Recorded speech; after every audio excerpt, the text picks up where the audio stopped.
साथियों नमस्कार। स्वागत है आप लोगों का एक बार फिर से हमारे यूट्यूब प्लेटफॉर्म पर।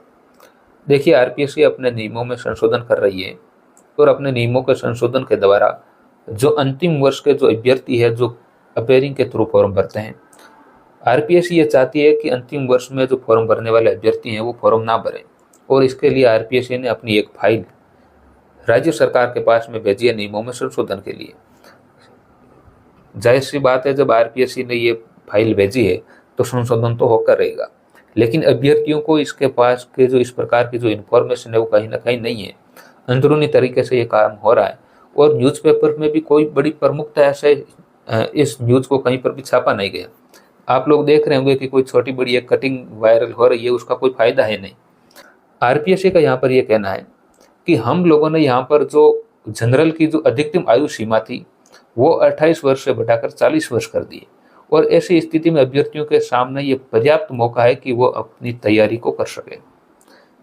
समझ में यह नहीं आ रहा कि आपने जनरल की एज 28 से 40 कर दी, अच्छी बात है, लेकिन आप ये चाहते हैं कि एक 40 वर्ष का बूढ़ा व्यक्ति भी तैयारी करता रहे, तब तक वो भटकता रहे इधर उधर। एक वैकेंसी जब आती है, मान लीजिए अभी कोई एसआई की वैकेंसी अगर आए तो एसआई की वैकेंसी 5 साल में एक बार आती है और आज जो अभ्यर्थी कहीं ना कहीं जिस एज में है, 5 साल बाद में अगर वैकेंसी आएगी तो क्या उसकी परिस्थितियां तैयारी करने की रहेगी? लेकिन यह न तो सरकार को समझ में आ रहा है, न आरपीएससी को समझ में आ रही है। कोई टीचिंग लाइन की भी अगर अभ्यर्थी तैयारी कर रहा है तो सोचने की बात यह है कि आज बड़ी मुश्किल से 3, 4, 5 साल में एक वैकेंसी कंप्लीट होती है और ऐसी स्थिति में अगर वो अभी फॉर्म नहीं भरेगा, मान लीजिए फर्स्ट ग्रेड की वैकेंसी आएगी, कोई एमए के फाइनल ईयर में अगर अभ्यर्थी है और वो आवेदन नहीं कर पाएगा, अब 3-4 साल तक वो वहाँ पर वेट करता रहे कि कब वैकेंसी आए, कब मैं फॉर्म अप्लाई करूँ, कब तैयारी करूँ। तो कहने का मतलब जो जन भावना है, कहीं ना कहीं जो जनता क्या चाहती है, इनको उससे कोई दूर दूर तक लेना देना नहीं है। अभ्यर्थी मांग कर रहे थे वैकेंसी का, इन लोगों ने 50% महिला रिजर्वेशन थोप दिया वैकेंसी पर। अभ्यर्थी मांग कर रहे थे सीईटी में 40% का, इन लोगों ने बोला 40% कर देंगे लेकिन नेगेटिव मार्किंग करेंगे। मतलब जो मांग रहे हैं वो दे ही नहीं रहे, वैकेंसी निकाल ही नहीं रहे। समझ में नहीं आ रहा कहाँ कहाँ क्या क्या ये लोग कर रहे हैं। यही हालत अब इसकी ये कर रहे हैं। इसके पीछे एक और तर्क ये यहाँ पर दे रहे हैं।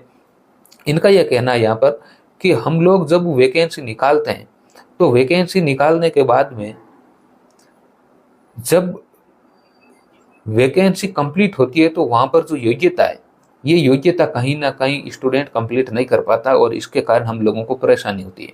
आपको परेशानी हो कहाँ पर रही है? जब आप वैकेंसी निकाल रहे हो तो उसके बाद में रिजल्ट में दोगुना अभ्यर्थियों को तो बुला रहे हो डीवी में। जिस अभ्यर्थी के पास में अपनी योग्यता नहीं है वो अभ्यर्थी वहाँ पर डॉक्यूमेंट वेरिफिकेशन के लिए क्यों आएगा? और जब उसका डॉक्यूमेंट वेरिफिकेशन होगा ही नहीं तो आपको परेशानी कहाँ पर आ रही है? समझ में ये नहीं आ रहा। तो इसलिए इन लोगों को कहीं ना कहीं मतलब समझ में ही नहीं आ रहा कि ये लोग करना क्या चाह रहे हैं। यही हालत आप लोग देख लीजिए, अगर कहीं इसका विरोध नहीं हुआ तो यही नियम बहुत जल्द यहाँ पर कर्मचारी चयन बोर्ड भी बनाने वाला है।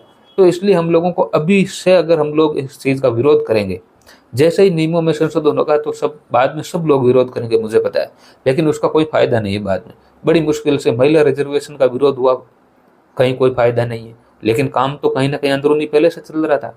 ये अब प्रमुखता से कोई भी ना तो न्यूज़पेपर इसका मुद्दा उठा रहा है, नए अभ्यर्थी यहाँ पर अभ्यर्थियों को इसकी सूचना मिल रही है।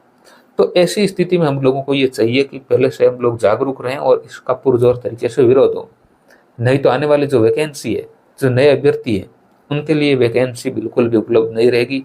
वो केवल और केवल अगले 3-4 साल बाद में उन वैकेंसियों का इंतजार करता रहे। बहुत बहुत शुक्रिया, धन्यवाद।